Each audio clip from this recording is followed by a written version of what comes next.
Now, welcome to today's Third Thursday Elder Interviews, a program from Creation Spirituality Communities where we're going to explore lives and experiences of our Creation Spirituality elders, women and men whose spirits shine with the hard-won wisdom of the sage. My name is Penny Andrews, and I'm from Wisconsin, and am delighted to be your host. It is also my pleasure to introduce CS Community's leader extraordinaire, Gail Ransom, who will speak with Mel Bricker this afternoon, a beloved CS mentor.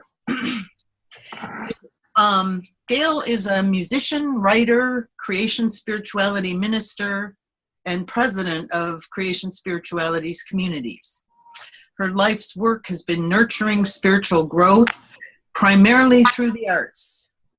Gail has co-led weekly Creation Spirituality-based worship services called the Worship Jam in Pittsburgh for over 12 years.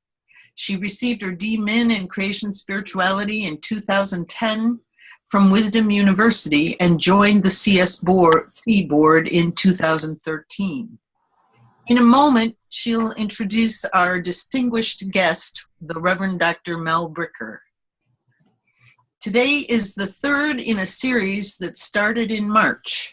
We want to thank Carol Vaccarillo, Jeremy Taylor, and Mel for their willingness to adventure in this experimental and experiential way of connecting our saging years with creation spirituality. The plan is now to take the next couple of months off for summer travels and activities and begin again on what we're going to call the Third Thursday Elder Interviews, as we can all use memory prompts at this stage of the game. Gail, John, and I would love to hear your ideas for a future lineup, so please get any ideas to us soon as we are in the planning modality. Before we begin, this is our format. The interview will run approximately 45 minutes, followed by question and answers. So save questions and comments until we open the floor for everyone to participate. These interviews will be recorded and archived on the CSC website for all to enjoy later on. Here is Gail now to introduce our distinguished and beloved guest. Thank you, Penny. I'm very fortunate to be the interviewer for Mel Bricker, who has been with a movement almost since the beginning. Mel is a retired United Methodist minister. He started in Western Michigan, and he studied at the Boston University School of Theology soon after Martin Luther King left, which I think is a beautiful thing to be able to see. He came to California to study with Matthew Fox during the summer and returned again soon to become his personal assistant and eventually the co-director of the Doctor of Ministry program at the University of Creation Spirituality. So he has taken us through a lot of our programs, those of us who have been at UCS.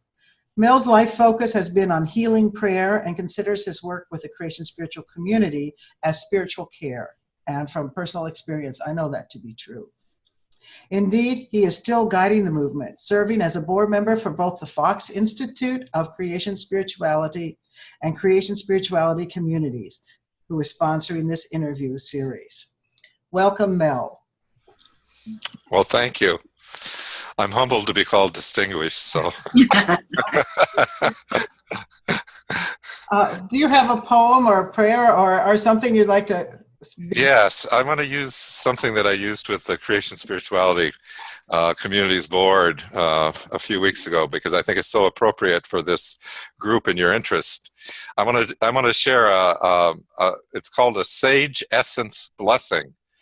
It's from Marilyn Loy Every. Marilyn Loy Every is a creation spirituality person. She wrote a book called Women and the Liberating Journey of Aging, Lighting the Fire in the Heart. And she created the Sage Blessing, Sage Essence Blessings. By Sage Essence, she means wise spirit. And she uses the term, both those terms. When we get to certain points, you may want to touch your forehead, point to your forehead, point to different parts of your body.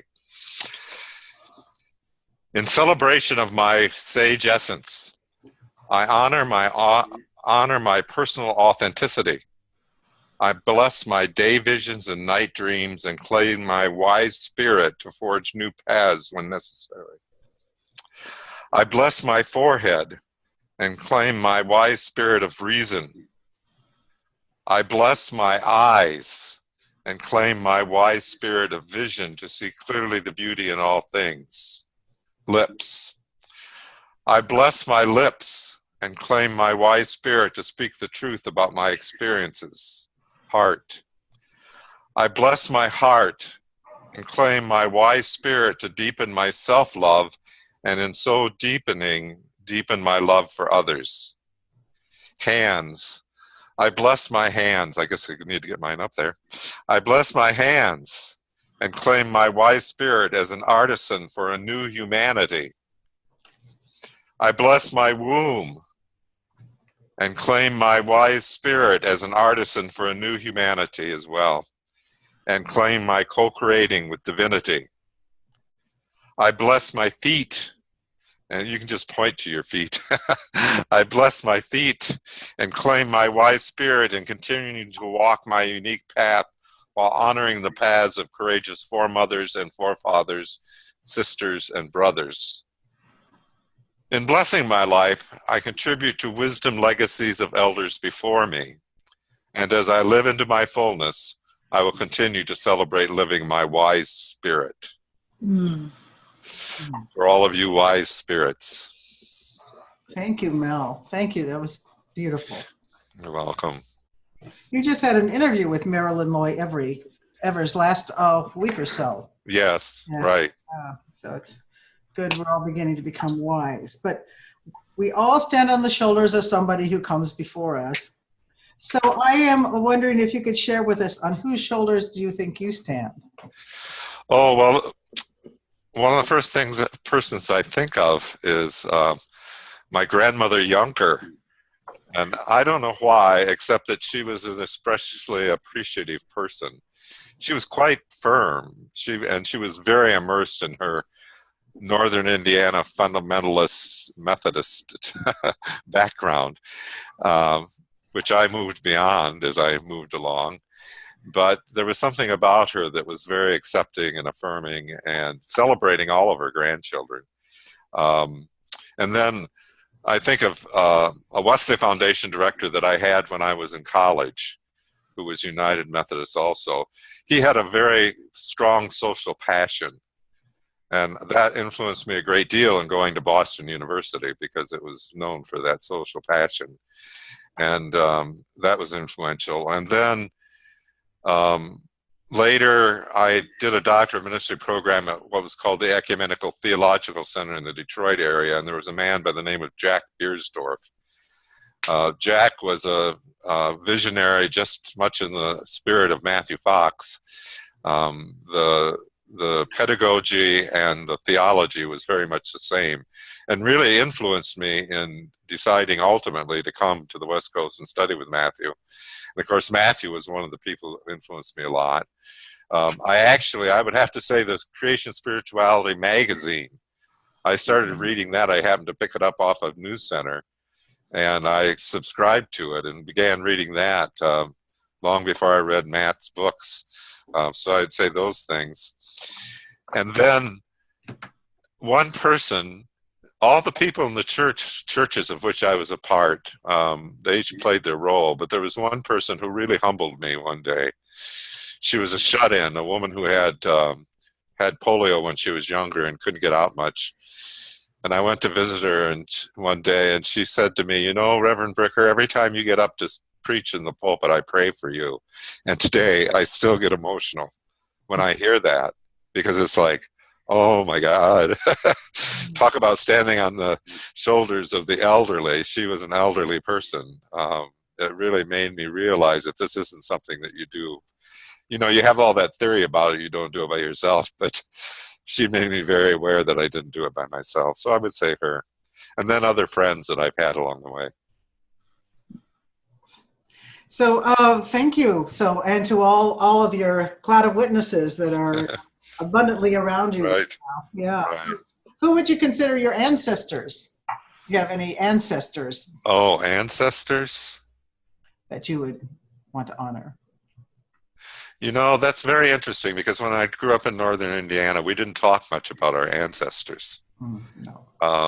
And I discovered one time when I went to Ellis Island why that was, because there was a whole room full of posters from World War II saying you are no longer Italian, or you're no longer Irish, or you're no longer any of this other, you are now Americans.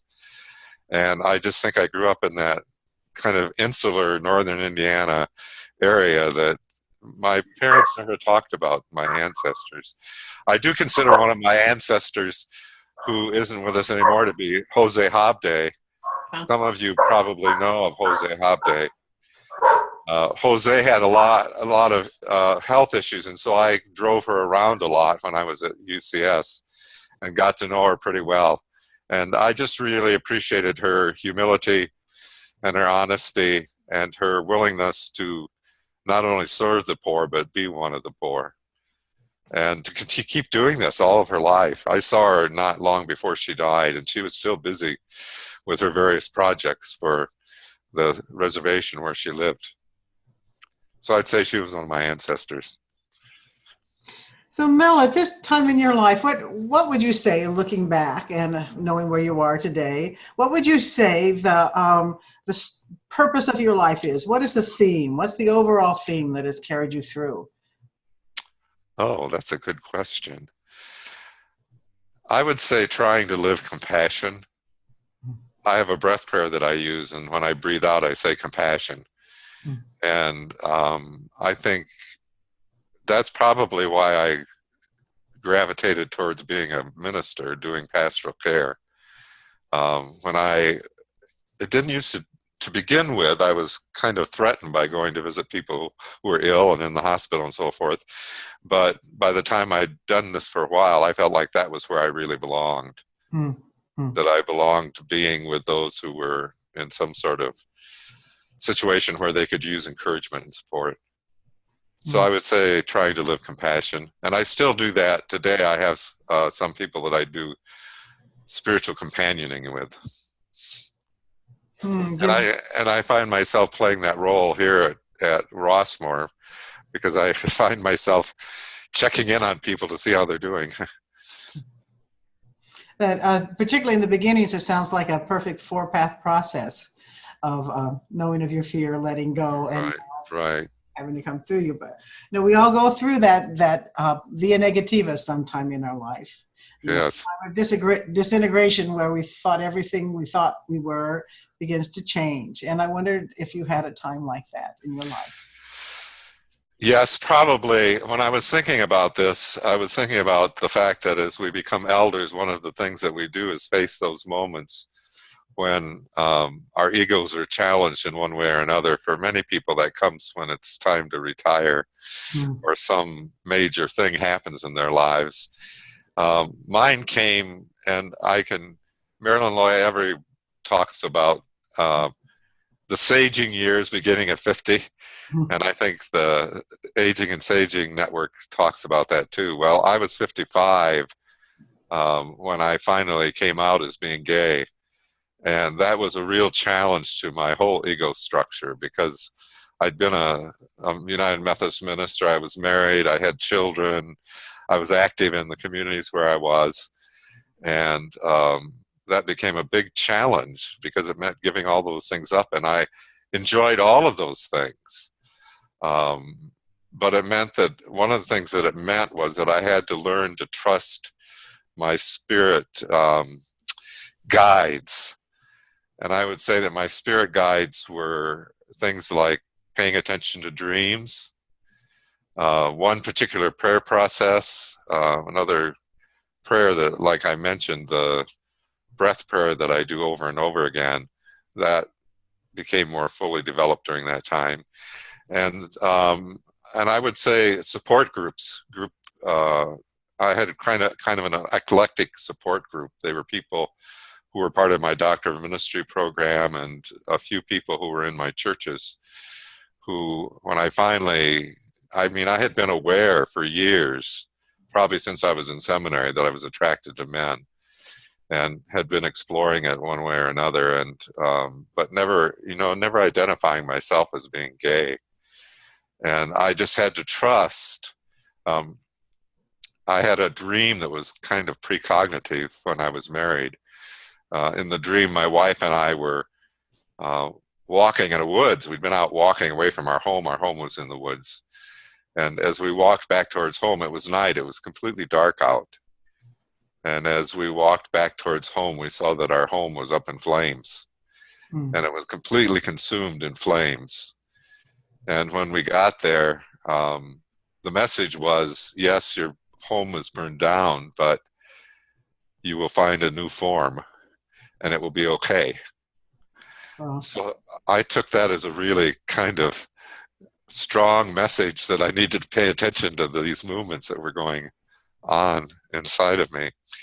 And then the particular prayer process, which I've used for many years, is called breath prayers, which is very simple. Many people maybe use them, which is to breathe what I want to receive on the inhalation and how I want that to be lived out on the exhalation. And one day I was on my way there was a gay beach in Saugatuck, Michigan. It's known as the Key West of the Midwest. And I had headed over towards the gay beach because it was one place that I could go and at least feel I didn't know anybody, but at least I felt like I was in my element. And as I was going, this prayer came to me, fill me with the confidence of your love that I may live in freedom. And I kept praying that. And then I decided I didn't want any kind of freedom, just any kind of freedom. That what I wanted to do was live in compassion and passionate compassion. So I would pray in the inhalation, fill me with the confidence of your love that I may live in passionate compassion. And then I just shorten it to love and compassion because it's too much. It's not very mantra-like to pray all of that. So I just pray love and compassion. And sometimes I pray it without even saying the words, just being aware of the movement. And so I began to pray that prayer, and it got me to turn around and go back. And actually, I turned around off the highway and went back home. And finally did what I should have done a long time before that, which was to phone and get counseling. And I found just the kind of counselor I needed. I needed someone who was rather strong because I knew that I would be a tough one to work with. And I found a very strong counselor who was very helpful to me and also helpful to my wife. She got counseling. And we finally agreed. I came out here in 1994 to do a workshop that was done by Friends of Creation Spirituality. And that was my question, am I gay? And I didn't really say very much about it. I was just kept it to myself pretty much, except people kind of caught on. And one of the priests that was there came to me and said, I want to do a coming out ritual for you. I thought, oh my gosh, I guess again, my being is more obvious than what I think it is. And well, one of the reasons was I was hanging around with all the gay men, and they wondered why I was hanging around with them all week, why I felt comfortable hanging around with them. And so I went home from that and committed myself to living my truth, that I would go home and live my truth. And my wife and I then began that whole process, and she was very supportive through it. My children were supportive through it. When it came to my parents and my brothers and sisters, they were very upset. In fact, not long after I told them that I was being divorced and why, they wrote me and told me never to talk about myself. I don't know what they expected me to talk about. I would talk about the weather and other things that didn't mean a whole lot, but they obviously didn't want to know about my new life. But I kept praying that prayer for them. I would just pray love, compassion, and pray for their well-being, and that's all that I would do, because I didn't know what they needed. And then I found my life companion, my new life companion, and we went through a service of Holy Union. And I sent my parents the vows that we had taken, and again, I heard nothing. I didn't expect that I would, but I wanted to be honest and open with them. And a few years later, one of the family said, "How is Paul?" And that was the first time they'd ever acknowledged him, even though I had spoken of him. And then not long before my brother died, I had a conversation with him, and he wanted to know all about Paul. He wanted to know who he was, what he did, what our life together was like. It was really quite a change, and I attributed a lot of it to that. I'm sorry, get emotional about it. A lot of it to that prayer. So I would say one of the things that I really learned during that whole process of the Via Negativa, because it was a Via Negativa, but it was such a Via Positiva when I finally came out, that I came out here and people used to say to me, "Don't you miss being a minister?" And I'd say, "No, I'm glad to be free to be who I am." But I used so many of my skills, I discovered. Talk about disillusion. You know, I no longer was a minister. I was no longer married. I had a different relationship with my children.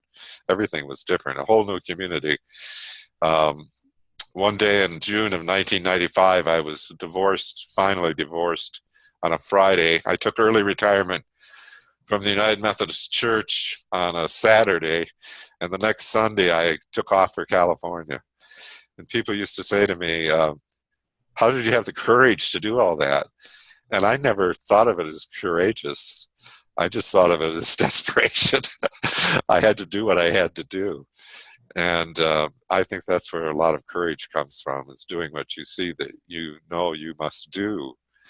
And so I came here learning to trust, that trusting one's spirit guides is really important. I guess I'll stop and see if you want to raise any more questions. I mean, I can just blather on.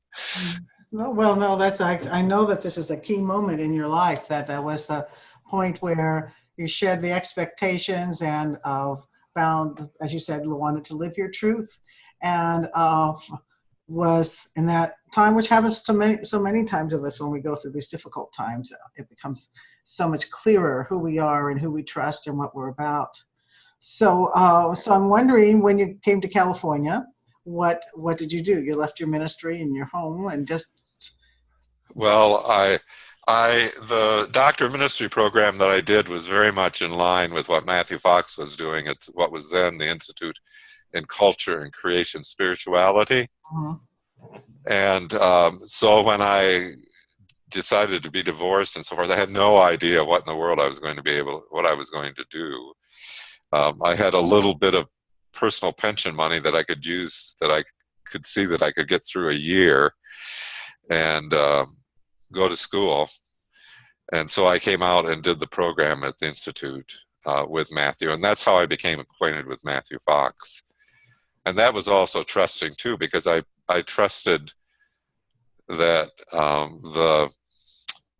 the study would be fruitful, that I would find something to do when I got done, and that I would discover someone who would be a life partner, and all of those things happen. I just feel very, very, very fortunate. I feel very blessed to have gone through that kind of real Via Negativa and come out on the other side.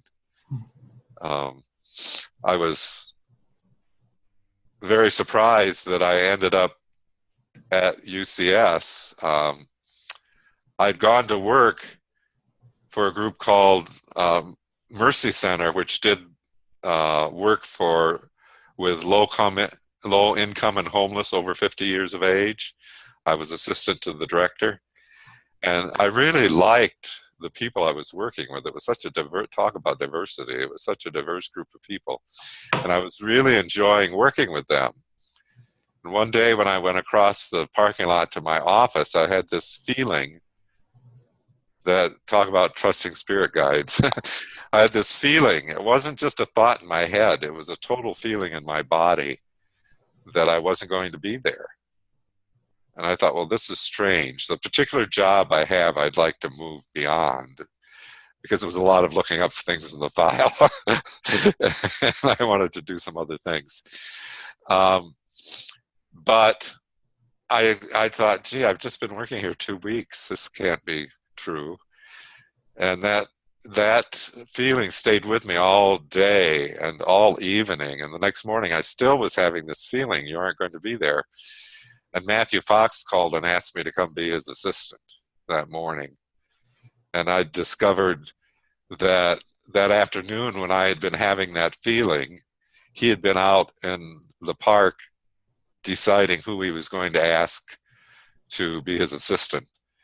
I didn't tell him that right away. I thought I better see how it worked out. After a year, I finally told him, and he said, well, you know, they say angels carry messages from prophet to prophet. Huh. Huh. So that's how I ended up at UCS, because he had gotten to know me through the program and thought that I would bring some grounding. You know, he's the visionary and seeing things being accomplished, but there's a lot of things to do along the way to get it accomplished. Your story reminds me of what Matthew has written about the Anawim, which is the first word for change not coming from the center of power, of course, whatever they want to change, but coming from the people on the edges, of course, gay, lesbians being one of the people, the poor, and I think about that in your story, and I wonder, I mean, you started as a minister, and ministers are supposed to be the pillar of the community. I mean, kind of the morality, the center. It doesn't mean, we always achieve that goal, but it's really kind of the center of the community. And here you just immediately went out to the edges. And I wonder how you have seen that in your work since you came to California, how you've seen that play out, if you have. Well, I would say that UCS, the whole program was was an experiment in being on the edges. Of course, it was a different kind of pedagogy, but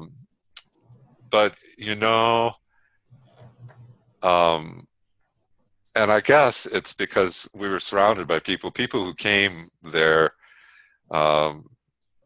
tended to be very strong individuals, very, very well developed in their own fields and their own professions, and yet had this passion for integrating spirituality more fully in whatever they were doing, and to work on reinventing their work and so forth for a sustainable world.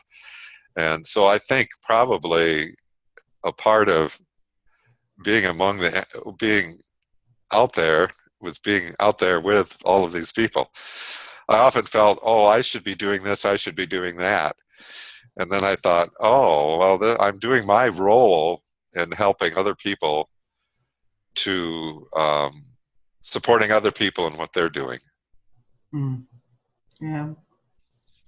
Okay, so how has the experience of your body changed over the years? Oh dear. Well, you all know that. What's the wisdom about it? Well, one of the things that I learned, my body has told me, is not to try to go walking with my spouse, Paul. He walks much faster than I am. He happens to be 20 years younger than I am. So I think, maybe when you're 20 years older, you won't. I told him the other day he could walk to the town faster than I could drive. So he's but anyway, so it's taught me to slow down. I think also taught me to be patient, because there are those things that like I have one chronic pain problem. People who have chronic pain problems know what that is. Mm-hmm. And I've just learned patience in working through the pain and living through the pain and not letting it be debilitating. I'd say my body's taught me that.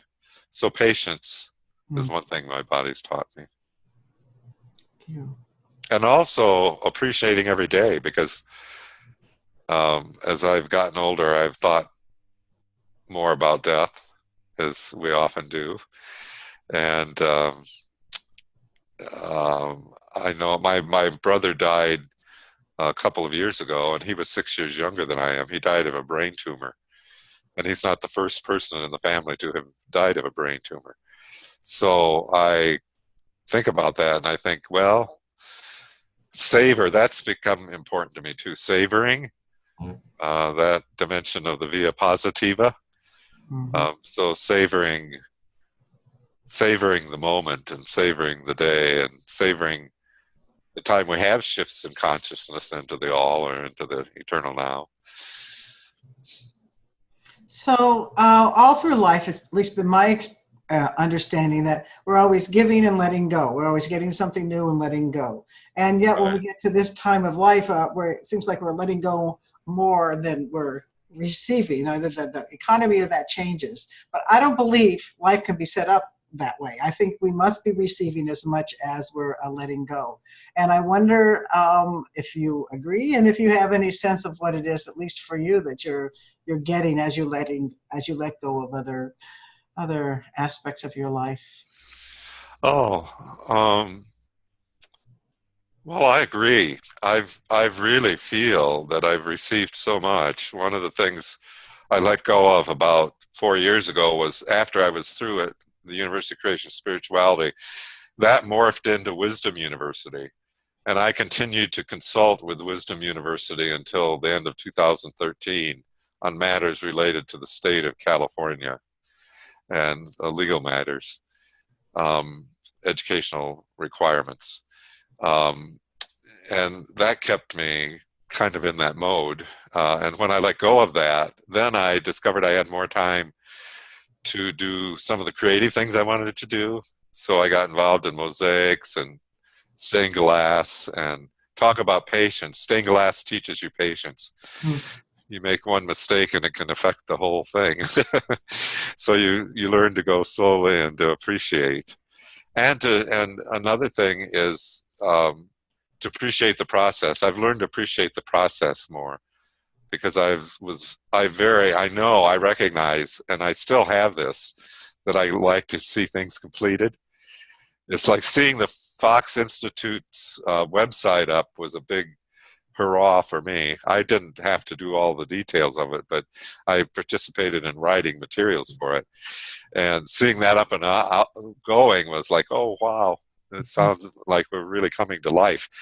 So, but actually, you see, about a year or so ago, I quit doing as many of the creative things because I have enough things sitting around my house that I don't need a whole lot more.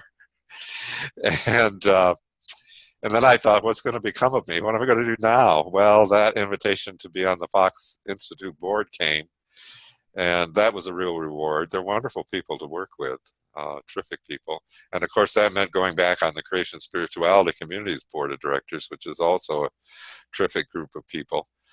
So I feel like the community that Creation Spirituality has been for me has continued. And I feel like it's deepened in a lot of ways, because there are other people who come on board who I didn't know through the university. So I would say some of those things. Reading what I want to read. When I was a minister, I was always reading, thinking, with one side of my brain being processing for sermons, Now I can pick up a book and read what I want to read.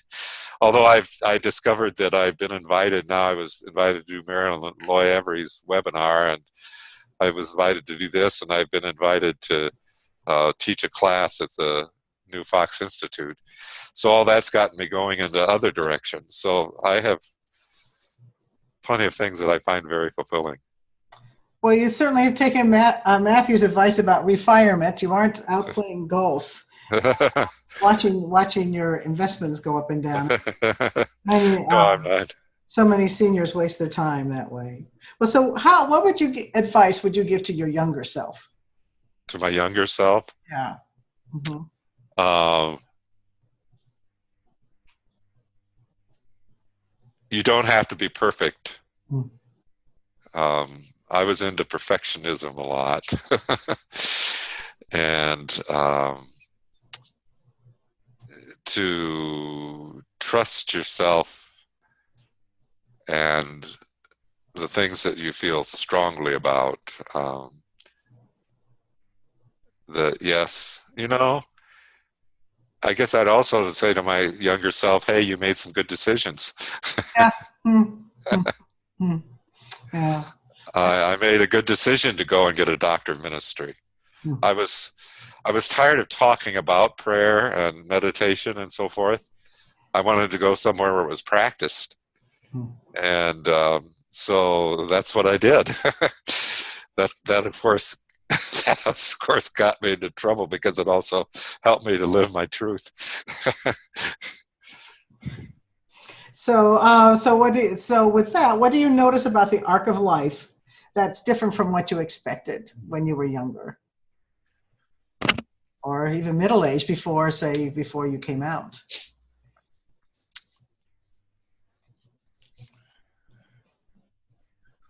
That's different. Mhm.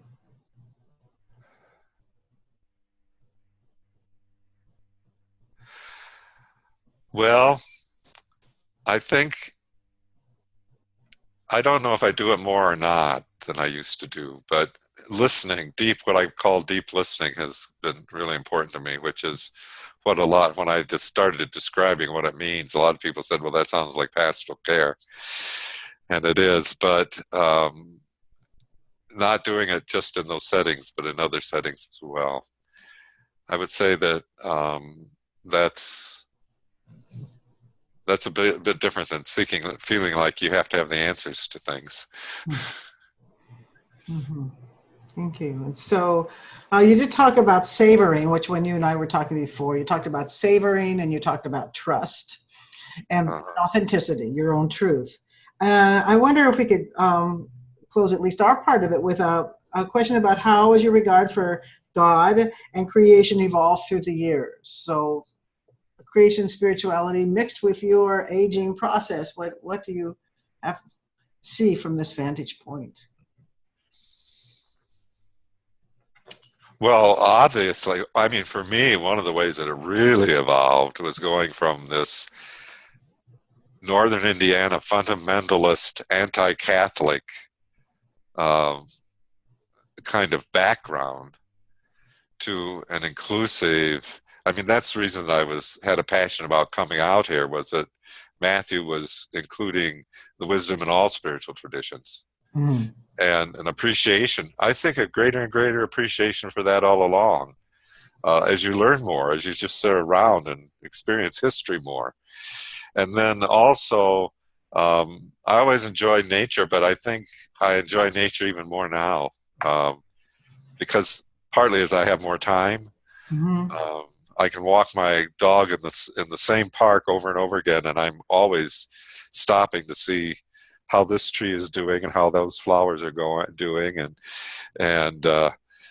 where the dogs have been going in the grass. And and I was saying that I read a book called The Hidden Life of Trees, and I've done the thing of going out and sleeping under the trees and being one with the trees. But then when I read that book, it was like, oh my gosh, there's so much more life going on here than what I'm aware of, and how they share with each other and nurture each other underneath the soil. And I told the story of one of the stories in there that was fascinating was about the acacia tree. Giraffes eat acacia trees, and when the tree starts to be eaten, it puts off a toxic substance that the giraffe doesn't like, and at the same time it puts out an odor that the other acacia trees pick up on, and they start putting out toxic substance. So the giraffes won't come. If they're downwind, the giraffes won't come there to eat. And so I think, oh my goodness, there's so much to be aware of all the time. And then the savoring. In fact, I can see from here our hummingbird feeder. I savor our hummingbirds.